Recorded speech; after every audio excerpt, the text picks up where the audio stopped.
அனைவருக்கும் வணக்கம். Issue of shares at par for cash consideration multiple installment கணக்கு பார்க்கலாம். அதற்கான question: Shankar limited company is a newly formed company. Its authorized share capital is 5 crores.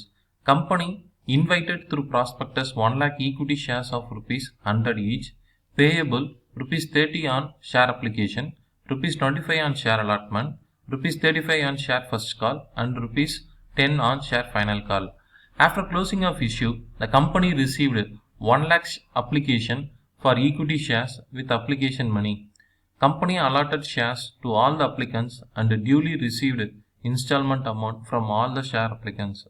Prepare journal entries, ledger accounts, balance sheet in the books of Sankar Limited Company. Shankar limited company புதிதாக ஆரம்பிக்கப்பட்ட company. அவங்களுடைய பதிவு செய்யப்பட்ட அதிகபட்ச capital 5 கோடி ரூபாய். Company தன்னுடைய பண தேவைக்காக ப்ராஸ்பெக்டஸ் மூலமாக 1 லட்சம் ஈக்விட்டி ஷேர்ஸ் வெளியிடுறாங்க. அதனுடைய விலை 100 ரூபாய். இந்த 100 ரூபாயை எப்படி செலுத்தணும் அப்படின்னா 30 ரூபாய் ஷேர் அப்ளிகேஷன்லையும், 25 ரூபாய் ஷேர் அலாட்மெண்ட்லையும், 35 ரூபாய் ஷேர் ஃபர்ஸ்ட் கால்லையும், 10 ரூபாய் ஷேர் ஃபைனல் கால்லையும் கட்ட சொல்கிறாங்க. கம்பெனி வெளியிடுறதை நிறுத்தினதுக்கு அப்புறமேட்டுக்கு 1 லட்சம் விண்ணப்பங்கள் வந்திருக்கு. ஸோ அதை பார்த்துட்டிங்கன்னா கம்பெனி அந்த 1 லட்சம் விண்ணப்பங்கள் கொடுத்தவங்களுக்கு முழுவதுமாக அலாட்மெண்ட் பண்ணிடுறாங்க.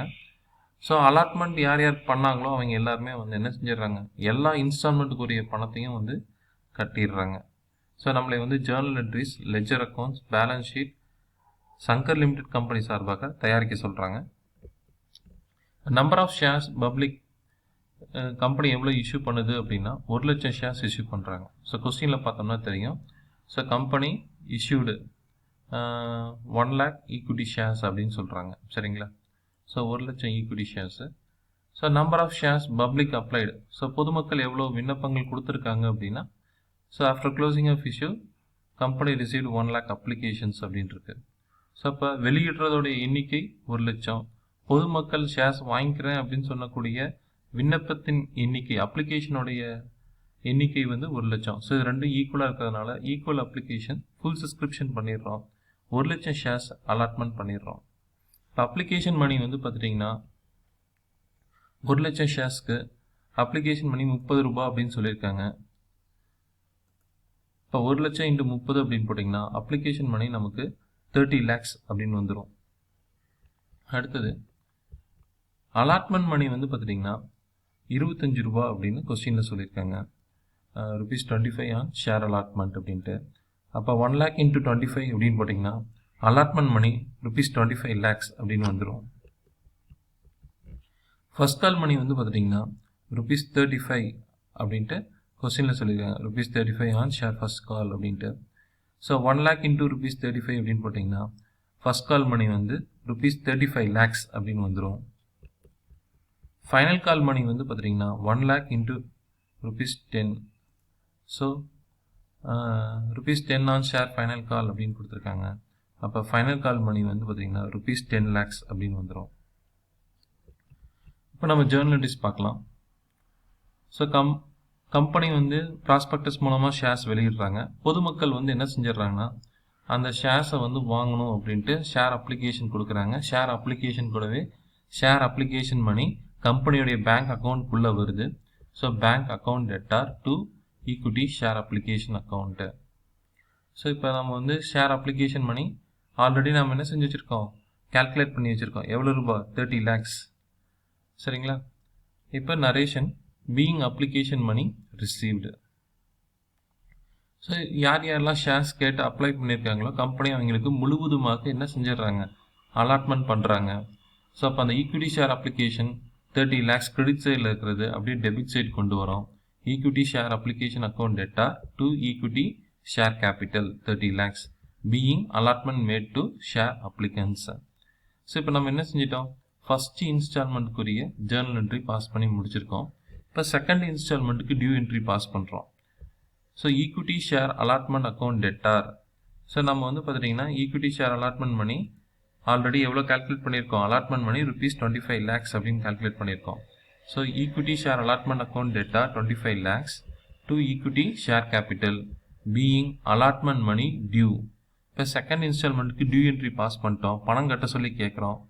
ஸோ யாருக்கு நம்ம ஷேர்ஸ் அலாட் பண்ணமோ அவங்க வந்து பணம் கட்டுறாங்க, பணம் உள்ளே வருது. Bank account debtor to equity share allotment account 25 lakhs being allotment money received.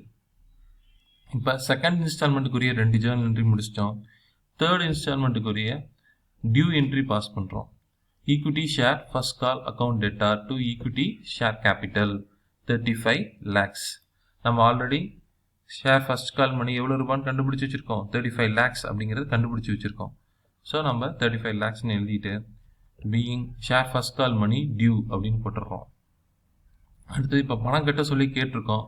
அந்த ஷேர் அலாட்டிஸ் வந்து பணம் கட்டுறாங்க, சரிங்களா? பணம் உள்ளே வருது.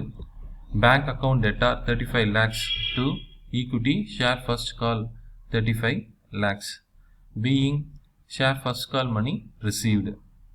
ஸோ இப்போ தேர்ட் இன்ஸ்டால்மெண்ட்டுக்குரிய ஜேர்னல் என்ட்ரி பாஸ் பண்ணி முடிச்சாச்சு. இப்போ ஃபோர்த் இன்ஸ்டால்மெண்ட்டில் ஃபைனல் காலுக்கு நம்ம டியூ என்ட்ரி பாஸ் பண்ணுறோம். Equity share second and final call account debtor to equity share capital. Already final காலுக்கு நம்ம எவ்வளோ ரூபா அமௌண்ட் கண்டுபிடிச்சி வச்சுருக்கோம், கால்குலேட் பண்ணி வச்சுருக்கோம் அப்படின்னா 10 lakhs அப்படின்னு கால்குலேட் பண்ணி வச்சுருக்கோம். So equity share second and final call account debtor 10 lakhs to equity share capital 10 lakhs being share final call money due. So நம்ம பணம் கட்ட சொல்லி கேட்குறோம், அவங்க பணம் கட்டுறாங்க, பணம் உள்ளே வருது. Bank account debtor 10 lakhs to equity share second and final call account 10 lakhs being share final call money received. இப்போ நம்ம 4 இன்ஸ்டால்மெண்ட்டுக்கும் ஜேர்னல் என்ட்ரி பாஸ் பண்ணி முடிச்சாச்சு. இப்போ நம்ம வந்து பார்த்துட்டிங்கன்னா சில அக்கௌண்ட்லாம் வந்து பார்த்துட்டிங்கன்னா ஜேர்னல் என்ட்ரிஸ்லேயே கேன்சல் ஆகும். அது எதெல்லாம் ஜேர்னல் என்ட்ரிஸ்லேயே கேன்சல் ஆகும் அப்படிங்கிறத பார்க்கலாம். ஸோ பேங்க் அக்கௌண்ட் ஃபர்ஸ்ட் இன்ஸ்டால்மெண்ட்டில் ஈக்விட்டி ஷேர் அப்ளிகேஷன் பாருங்கள். ஈக்விட்டி ஷேர் அப்ளிகேஷன் அக்கௌண்ட் வந்து பார்த்துட்டிங்கன்னா டெபிட் சைடில் ஒரு 30 lakhs இருக்குது, கிரெடிட் சைடில் ஒரு 30 lakhs இருக்குது. இப்போ same account same amount opposite சைடில் இருந்துச்சு அப்படின்னா அது அடிபட்டு போயிடும். So equity share application account வந்து இப்போ அடிபட்டுருது. ஸோ இப்போ செகண்ட் இன்ஸ்டால்மெண்ட்டில் வந்து பார்த்திங்கன்னா equity share allotment account debit சைடில் ஒரு 25 lakhs இருக்குது, கிரெடிட் சைடில் ஒரு 25 lakhs இருக்குது. So same account same amount opposite சைடில் இருக்கிறதுனால ஈக்விட்டி ஷேர் அலாட்மெண்ட் அக்கௌண்ட் அடிபட்டு போயிடுது. அதே மாதிரி தேர்ட் இன்ஸ்டால்மெண்ட்டில் ஈக்விட்டி ஷேர் ஃபர்ஸ்ட் கால் வந்து டெபிட் சைடில் 35 lakhs இருக்குது, கிரெடிட் சைடில் ஒரு 35 lakhs இருக்குது. அப்போ ஈக்விட்டி ஷேர் ஃபர்ஸ்ட் காலும் அடிபட்டு போயிடுது. ஸோ லாஸ்ட் இன்ஸ்டால்மெண்ட்டில் equity share second and final call debit சைடில் ஒரு 10 lakhs இருக்குது, கிரெடிட் சைடில் ஒரு 10 lakhs இருக்குது. ஸோ ஆப்போசிட் சைடில் இருக்கிறதுனால இதுவும் அடிபட்டு போயிடுது. ஸோ இப்போ அடிபடாமல் இருக்கிறது மட்டும்தான் பேலன்ஸ் ஷீட்டுக்கு வரும். ஸோ நம்ம வந்து என்ன செய்யலாம் அப்படின்னா லெஜர் அக்கௌண்ட்ஸ்க்கு போயிடலாம். ஸோ பேங்க் அக்கௌண்ட்டில் வந்து பார்த்துட்டிங்கன்னா ஃபர்ஸ்ட் என்ட்ரி பேங்க் எங்கே வருதுன்னு பார்க்குறீங்க. ஸோ பேங்க் வந்து பார்த்துட்டிங்கன்னா டெபிட் சைடில் இருக்குது. இப்போ பேங்க் லெஜர் அக்கௌண்ட்டில் நீங்கள் டெபிட் சைட் போயிட்டு டு ஈக்விட்டி ஷேர் அப்ளிகேஷன் அப்படின்ட்டு பேங்க்குக்கு நேராக என்ன தொகை இருக்குன்னு பாருங்கள், 30 lakhs. அதை தான் நீங்கள் எழுதணும். ஸோ டெபிட் சைட் போயிட்டு to equity share application 30 lakhs அப்படின்னு எழுதிடுறீங்க.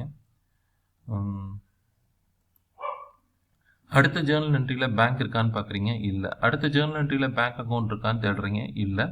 அடுத்த ஜேர்னல் என்ட்ரியில் பேங்க் அக்கௌண்ட் இருக்கான்னு தேடுறீங்க, பேங்க் அக்கௌண்ட் வந்து டெபிட் சைடில் இருக்குது.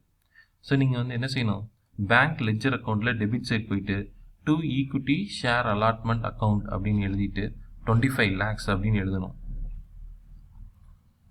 ஸோ டெபிட் சைடில் to equity share allotment 25 lakhs அப்படின்னு எழுதி முடிச்சிடுறீங்க, சரிங்களா? இப்போ அடுத்ததில் பேங்க் அக்கௌண்ட் இருக்கான்னு தேடுறீங்க, இல்லை. அடுத்த ஜேர்னல் என்ட்ரியில் பேங்க் அக்கௌண்ட் இருக்கான்னு தேடுறீங்க, டெபிட் சைடில் இருக்குது. ஸோ இப்போ நீங்கள் பேங்க் லெஜர் அக்கௌண்ட்டில் டெபிட் சைட் போயிட்டு to equity share first call account அப்படின்னு எழுதிட்டு பேங்க்குக்கு நேராக இருக்கிற தொகை 35 லட்சத்தை எழுதுகிறோம், சரிங்களா? To equity share first call account 35 lakhs அப்படின்னு எழுதி முடிச்சிடுறோம், சரிங்களா? ஸோ இப்போ அடுத்த ஜேர்னல் என்ட்ரியில் பேங்க் அக்கௌண்ட் இருக்கான்னு தேடுறீங்க, அடுத்த ஜேர்னல் என்ட்ரியில் பேங்க் அக்கௌண்ட் இருக்கான்னு தேடுறீங்க, இருக்குது டெபிட் சைட். ஸோ இதோட ஜேர்னல் என்ட்ரிஸ் முடிஞ்சிருச்சு, சரிங்களா? இப்போ நம்ம பேங்க் லெஜர் அக்கௌண்ட்டில் டெபிட் சைட் போயிட்டு to equity share second and final call account அப்படின்னு எழுத போகிறோம். பேங்க்குக்கு நேராக தொகை 10 லட்ச ரூபாய் இருக்குது.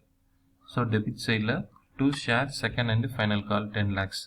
ஸோ ஜேர்னல் என்ட்ரிஸ் எல்லாமே முடிச்சதுனால டெபிட் சைட் டோட்டல் போடுறோம். ஸோ டெபிட் சைட் டோட்டல் வந்து 1 crore அப்படின்னு வருது. கிரெடிட் சைடில் எதுவுமே இல்லாதனால பேலன்ஸ் கேரி டவுன் 1 crore அப்படின்னு போட்டு டோட்டல் 1 crore போட்டுடுறோம். To balance brought down 1 crore. So இதோட அர்த்தம் என்ன அப்படின்னா பேங்க்குங்கிறது டெபிட் பேலன்ஸ் எல்லாமே பேலன்ஸ் ஷீட்டில் அசட் சைடு தான் வரும். சரிங்களா? அடுத்தது equity share capital ledger account போடுறோம். So equity share capital ledger account first journal என்ட்ரியில் தேடுறோம், இருக்கா அப்படின்னு. இல்லை. செகண்ட் ஜேர்னல் என்ட்ரியில் ஈக்விட்டி ஷேர் கேபிட்டல் இருக்கான்னு தேடுறோம், இருக்குது. எந்த சைடு இருக்குது? கிரெடிட் சைடு இருக்குது. இப்போ நீங்கள் ஈக்விட்டி ஷேர் கேபிட்டல் லெட்ஜர் அக்கௌண்ட்டில் கிரெடிட் சைட் போயிட்டு by equity share application account அப்படின்னு எழுதிட்டு ஷேர் கேபிட்டலுக்கு நேராக எவ்வளோ தொகை இருக்குது? 30 லட்சம். அதை தான் நம்ம எழுதணும். சரிங்களா? இப்போ கிரெடிட் சைடில் போயிட்டு பை ஷேர் அப்ளிகேஷன் 30 lakhs அப்படின்னு எழுதிடுறோம். சரிங்களா? ஸோ அடுத்த Journal entry equity share capital இருக்கான்னு தேடுறீங்க, இருக்குது. ஈக்விட்டி ஷேர் கேபிட்டல் கிரெடிட் சைடில் இருக்குது. இப்போ நீங்கள் கிரெடிட் சைட் போயிட்டு by equity share allotment account அப்படின்னு எழுதிட்டு ஷேர் கேபிட்டலுக்கு நேராக 25 lakhs இருக்கிறத எழுதணும். சரிங்களா? ஸோ கிரெடிட் சைட் போயிட்டு by equity share allotment account 25 lakhs அப்படின்னு எழுதிடுறீங்க. சரிங்களா? ஸோ இப்போ அடுத்த ஜேர்னல் என்ட்ரியில் ஈக்விட்டி ஷேர் கேபிட்டல் எந்த சைடு இருக்குன்னு பார்க்குறீங்க, இங்கே கிரெடிட் சைடில் இருக்குது. ஸோ இப்போ நீங்கள் எந்த சைட் போகணும்? கிரெடிட் சைட் போயிட்டு by equity share first call account 35 lakhs அப்படின்ட்டு ஷேர் கேபிட்டலுக்கு நேரம் எவ்வளோ தொகை இருக்கோ அந்த தொகை தான் நம்ம எழுதுகிறோம். சரிங்களா?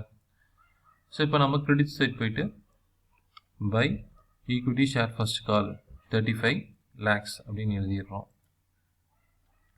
ஸோ அடுத்த ஜேர்னல் என்ட்ரியில் ஷேர் கேபிட்டல் இருக்கான்னு தேடுறீங்க, இல்லை. அடுத்த ஜேர்னல் என்ட்ரியில் ஷேர் கேபிட்டல் இருக்கான்னு தேடுறீங்க, கிரெடிட் சைடில் இருக்குது. ஸோ இப்போ இந்த ஜேர்னல் என்ட்ரியோட என்ன ஆகுது? ஜேர்னல் என்ட்ரிஸ்லாம் முடியறதுனால ஸோ இப்போ நாம் என்ன செய்கிறோம் அப்படின்னா இப்போ இது கிரெடிட் சைடில் இருக்கிறதுனால நாமளும் கிரெடிட் சைட் போயிட்டு by equity share second and final call அப்படின்ட்டு ஈக்விட்டி ஷேர் கேபிட்டலுக்கு நேரம் எவ்வளோ இருக்குது? 10 lakhs இருக்குது. ஸோ கிரெடிட் சைட் போயிட்டு by equity share second and final call 10 lakhs அப்படின்னு எழுதிடுறோம். ஸோ ஜேர்னல் என்ட்ரிஸ் எல்லாம் முடிஞ்சதுனால டோட்டல் போட்டுடுறோம் 1 crore. ஸோ டெபிட் சைடில் எதுவுமே இல்லாதனால to balance carry down 1 crore போட்டு டோட்டல் 1 crore போட்டு by balance brought down 1 crore அப்படின்னு எழுதிடுறோம்.